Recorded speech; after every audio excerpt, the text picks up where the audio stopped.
Hello! Did you know that in the Middle Ages, a person could be thrown into a river tied up, and if they drowned, it meant they were innocent? Sounds like nonsense? But it's the absolute truth. Today, we're going on a journey through the darkest corners of human history and learn about 10 shocking ways to prove innocence. And believe me, after this video, you'll be grateful that you live in the 21st century. And the most interesting thing, one of these methods is still used today, and completely legally. Watch until the end to find out which one. Spoiler, you've definitely encountered it. Let's start with one of the most cruel and widespread methods, trial by fire. This is a whole group of sadistic procedures that will make you shudder. The most popular variant, the ordeal of hot iron. Imagine, in a forge, they heat a red-hot iron bar weighing about 1 kilogram. The accused must carry it with bare hands for 9 steps. 9. Meanwhile, the priest loudly counts each step, and the crowd watches with bated breath. After this, the hands are immediately bandaged with linen cloth and sealed with wax bearing the judge's seal. After 3 days, the bandages are ceremoniously removed in the presence of witnesses. If the wounds are clean, without pus, the person is innocent and honorably released. If infection has begun, guilty and punishment awaits. But here's what's interesting. The chronicles describe many cases when people actually passed this test without serious burns. In 1438, a certain Margaret from Bavaria, accused of stealing church utensils, carried red-hot iron and after 3 days showed completely clean palms. She was acquitted, and the real thief was caught a week later. Modern scientists have found an explanation for this. First, the Leidenfrost effect, when water droplets on a red-hot surface don't evaporate instantly but slide on a steam cushion. Palms wet from sweat or deliberately moistened could provide a few seconds of protection. Second, the altered state of consciousness from fear and religious ecstasy could block pain sensations. And third, let's be honest, sometimes priests would resort to trickery. If they were confident in a person's innocence, they wouldn't heat the iron as much. But fire trials didn't end there. There was an even more extreme version, walking on red-hot plowshares. 9 red-hot plowshares were buried in the ground at a foot's distance from each other. The accused had to step barefoot on each one. In 11th century England, Queen Emma, mother of Edward the Confessor, underwent this ordeal to prove she wasn't having a love affair with the Bishop of Winchester. Chronicles claimed that she walked on the red-hot iron and didn't even feel the heat. Now imagine this scene, a medieval courtroom, stern faces of judges, and they hand you a piece of bread and cheese. Sounds like the beginning of a picnic, not a trial? But this is a deadly serious test, the ordeal of the consecrated morsel, or as it was popularly called, the judgment of God's morsel. The procedure was arranged with incredible solemnity. First, the accused fasted for 3 days, consuming only bread and water. Then they were brought to church, where the priest served a special mass. The bread was baked from barley flour with the addition of holy water. The cheese had to be from the milk of a sheep blessed on Easter. The priest read special incantations over the food.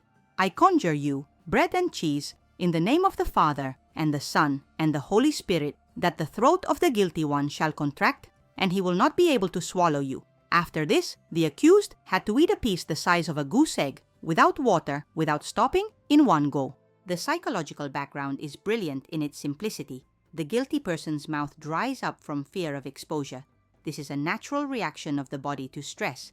The salivary glands stop working, the throat contracts, and it becomes physically impossible to swallow the dry lump. But the innocent, confident in their righteousness, maintain calm and normal salivation. In 1132, the Earl of Cornwall was accused of conspiracy against the king. He demanded the trial by consecrated morsel and choked on the second bite. He was executed, but later it was discovered that he was indeed the head of the conspiracy. The next method turned justice into a bloody show, trial by combat. This wasn't just a fight, it was a whole ritual with strict rules. Different countries had their own peculiarities. In France, they fought with swords or maces. In Germany, they preferred special clubs with spikes. In England, swords and bucklers, small round shields. The duel began at sunrise and could continue until sunset. If by that time no one had won, the defendant won. It was believed that God had given him the strength to last all day. The most interesting part began when unequal opponents had to participate in the duel. A woman against a man? The man would be placed waist deep in a pit, and the woman would be given a leather bag with a stone weighing 1.5 kilograms, with which she could quite well hit the opponent on the head. A priest against a layman? The priest was forbidden to use piercing weapons, only striking ones, because the church should not shed blood. An old man or disabled person could hire a professional fighter, a champion. This gave rise to a whole industry of hired duelists. In 1386, the last official judicial duel in France took place in Paris. Jean de Carouge accused Jacques Legris of dishonoring his wife. King Charles VI personally attended the duel. The battle was brutal. Both knights first fought with lances on horseback, then with swords on foot. Eventually, de Carouge knocked down his opponent and finished him with a dagger through a gap in his visor. Legris maintained his innocence until his last breath. By the way, this story was recently made into the film The Last Duel. Trial by water, perhaps the most paradoxical and cruel method. The procedure was developed down to the smallest detail. The accused was stripped to their undergarments so that clothes would not help them float. They were tied in a special way, crosswise. The right hand's thumb was tied to the left foot's big toe and vice versa. This resulted in the person being twisted into an unnatural position.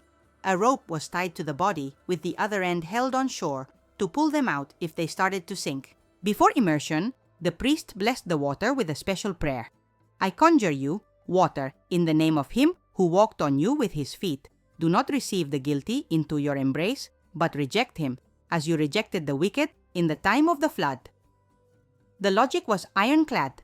Holy water would not accept a sinner. If a person sank, innocent, the water accepted them. If they floated, guilty, the water rejected them. The worst thing was that many people actually didn't sink. And it wasn't because of witchcraft. First, air remained in the lungs. It's impossible to exhale completely in a state of panic. Second, linen clothing created air pockets. Third, the cross-tied position itself increased buoyancy, and the innocent who did sink weren't always pulled out in time. In 17th century England, about a third of those acquitted by water died from drowning or pneumonia.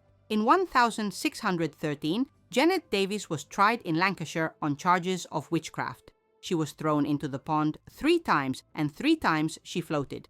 The crowd rejoiced, the witch was exposed. But the local judge, an educated man, noticed that the woman was floating due to abdominal swelling, a sign of dropsy. He demanded a medical examination, which confirmed the disease. Janet was acquitted, but she died a month later from her illness. In ancient India, they approached ordeals with Eastern sophistication. The poison trial was a whole spectacle. In the temple, before the statue of a deity, they placed a bowl of water in which roots of the Kitraka plant, Indian leadwort, had been soaked. In small doses, it causes vomiting. In large doses, paralysis and respiratory arrest. The accused had to drink the bowl in one gulp while pronouncing an oath of innocence. But the whole point was in the preparation. 3 days before the trial, the person was put on a special diet, only rice and milk, which create a protective film on the stomach walls. On the morning before the trial, they were given a decoction of lotus seeds, a natural antidote. And the concentration of poison was regulated depending on how sure the priests were of the guilt. If the accused behaved calmly, answered questions without hesitation, looked people in the eye, the poison was diluted. If they were nervous, confused in their testimony, the concentration was increased. The ancient treatise Dharmashastra describes a case where the merchant Haridatta was accused of murdering his partner. He agreed to the poison trial without hesitation. He drank the bowl and began to dance. It turned out the priests had diluted the poison so much that it acted as a mild intoxicant. The merchant was acquitted, and the real murderer, seeing this, confessed to the crime himself. In medieval Japan, the trial by boiling water was turned into a real ceremony. This was called kugatachi, divine judgment. In a Shinto shrine, they would set up a huge iron cauldron under which they lit a fire using sacred wood. The water had to boil so strongly that steam rose to the ceiling of the shrine.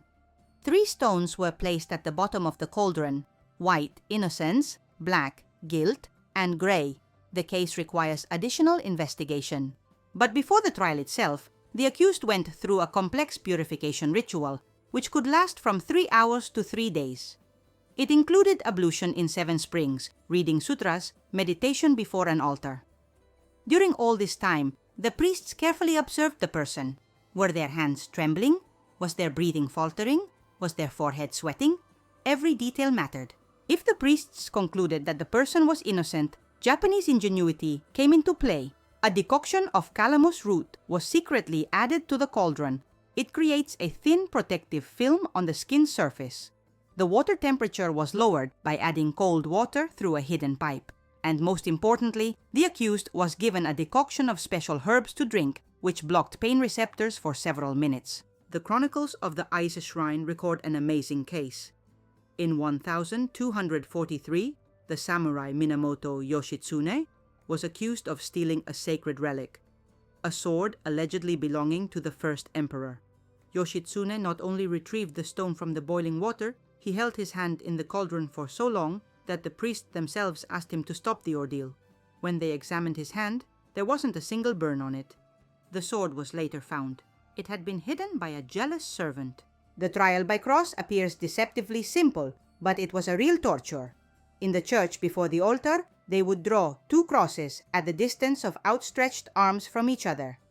The accuser and the accused would stand on these places facing the altar and spread their arms to the sides, depicting crucifixion. The priest would begin to read a mass, which was especially long for such cases. It included reading all 4 Gospels in a row. The first half hour seems tolerable. After an hour, a burning sensation begins in the shoulders. After 2 hours, the pain becomes unbearable. Lactic acid accumulates in the muscles, causing spasms. The arms begin to shake, the fingers go numb. But to lower your arms means to admit your guilt. Some people lost consciousness while standing, their arms remaining raised due to muscle spasm. In Regensburg, in 1151, a legendary case occurred. 2 merchants, Conrad and Heinrich, were disputing the right to a trading place. They stood with raised arms from dawn until vespers, almost 12 hours. Both collapsed simultaneously. The bishop who was observing the trial decided that God was indicating the need for compromise. The trading place was divided in half, and the story entered the city chronicles as a miracle of iron will. In some African tribes, they still practice the trial by red rooster, although it is officially banned. The ritual takes place at dawn. It is believed that at this time the border between worlds is thinnest. The accused is given a decoction of Mwavi tree bark, a powerful plant toxin that causes vomiting, hallucinations, and temporary paralysis. Then, the theatrical action begins. A shaman in a judge spirit mask dances around the accused, shouting out their sins, real and imagined. At the climactic moment, they bring a red rooster, necessarily young, not older than 1 year. The bird is cut with one movement, and blood sprays onto the ground. If the poison has worked, and the person vomits at the sight of blood, they are cleansed and innocent. If not, they face an agonizing death from poison. But local shamans are subtle psychologists and excellent chemists. They study the accused in advance, question neighbors, observe behavior. The poison dose is calculated individually, taking into account weight, age, health condition. The innocent are given just enough to induce vomiting. The guilty, a lethal dose. In essence, the verdict is made even before the trial begins. And the ritual itself is just a spectacle for tribespeople. Anthropologist James Fraser in the early 20th century personally observed such a trial in Congo. A young man was accused of stealing cattle. The shaman gave him poison, but the youth not only didn't die, but didn't even feel nauseous.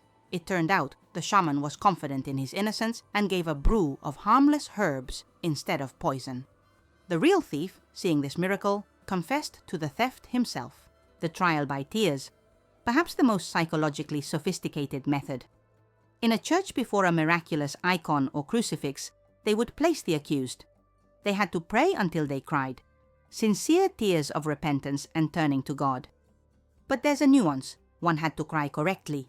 Tears had to flow from both eyes simultaneously, without sobbing or lamentations, quietly and humbly. The church was cold. One had to kneel on the stone floor. Some prayed for days. Priests took turns reading psalms and prayers. The accused was not allowed to eat, only drink water, once every 3 hours. They couldn't rub their eyes, tilt their head, or cover their face with their hands.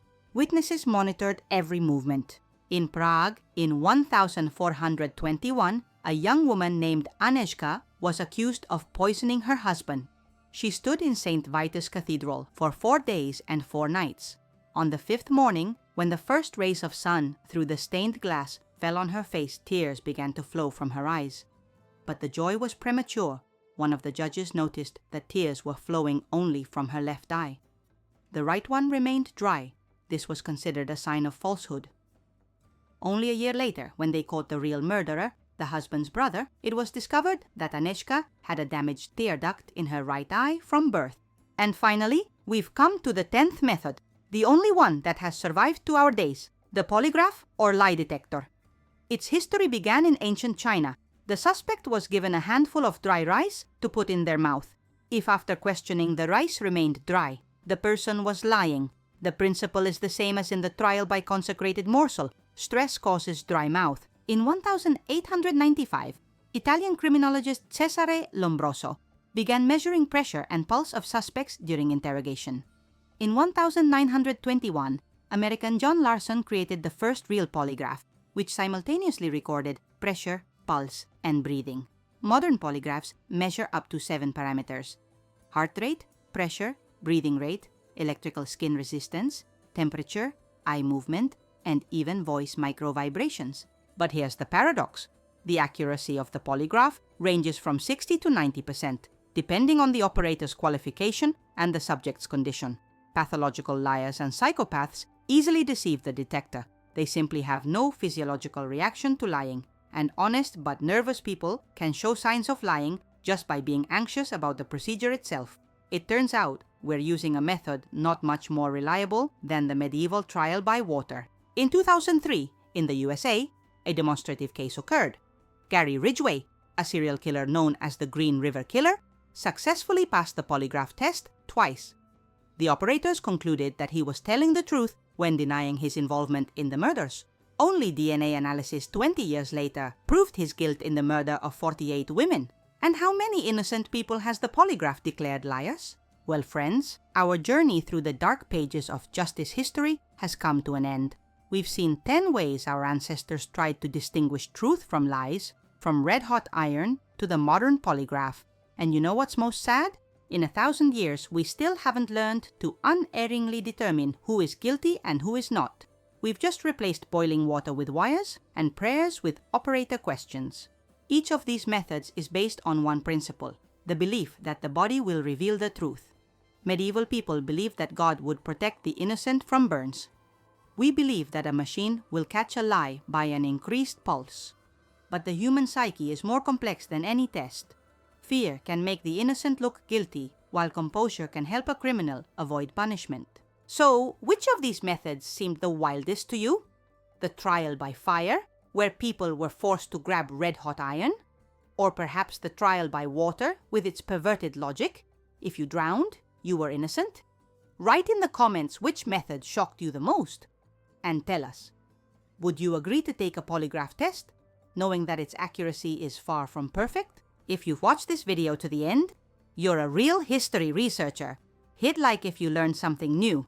And I'm sure you did, because few people have heard about the trial by Red Rooster. Subscribe to the channel and be sure to hit the bell. We have many more amazing stories from the past. And share this video with friends. Let them also learn how lucky we are to live in an era when the worst that threatens you for lying is a disapproving look. In the next video, we'll tell you about things that just 100 years ago were considered a sign of high status, but today can get you serious legal problems. I'll just say one thing. We'll talk about fashion, medicine, and entertainment that today seem like complete madness. Don't miss it. It will be even more shocking than today. Remember, truth will always find its way to light, sometimes through trials by fire and water, sometimes through polygraph wires, but most often through time, which puts everything in its place. Take care of yourselves and try to stay away from any trials, both medieval and modern.